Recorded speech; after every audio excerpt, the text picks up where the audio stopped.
नमस्ते दोस्तों।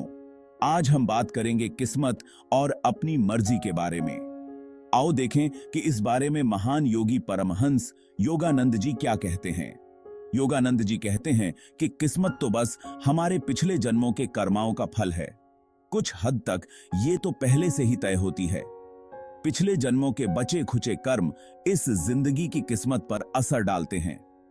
कर्माओं का ये चक्कर ही वजह और नतीजे का चक्र बनाता है जो हमारी किस्मत को बदलता है। अब बात करते हैं अपनी मर्जी की। योगानंद जी कहते हैं कि हमारी अपनी मर्जी भी सीमित होती है। पिछले जन्मों के कर्माओं के पैटर्न और आदतें इसे बांध कर रखती हैं, लेकिन अपनी मर्जी से हम किस्मत के खुलने की रफ्तार और ढंग को बदल सकते हैं। मेहनत करके हम अपने हालात बेहतर कर सकते हैं, लेकिन आखिरकार तो किस्मत ही ज्यादा अहम है। किस्मत और अपनी मर्जी के बीच गहरा रिश्ता है।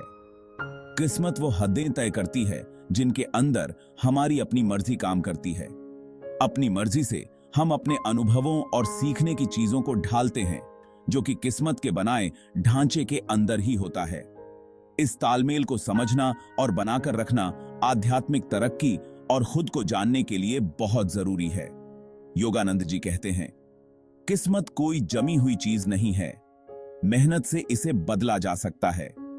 वो ये भी कहते हैं कि अपनी मर्जी पूरी तरह आजाद नहीं होती, वो तो इंसान के कर्माओं पर ही चलती है। और आखिर में सबसे बड़ा मकसद तो है किस्मत और अपनी मर्जी दोनों को पार करके उस परमात्मा को महसूस करना। अगर आप और जानना चाहते हैं तो योगी कथामृत और भगवद गीता जरूर पढ़ें, जिन्हें योगानंद जी ने समझाया है।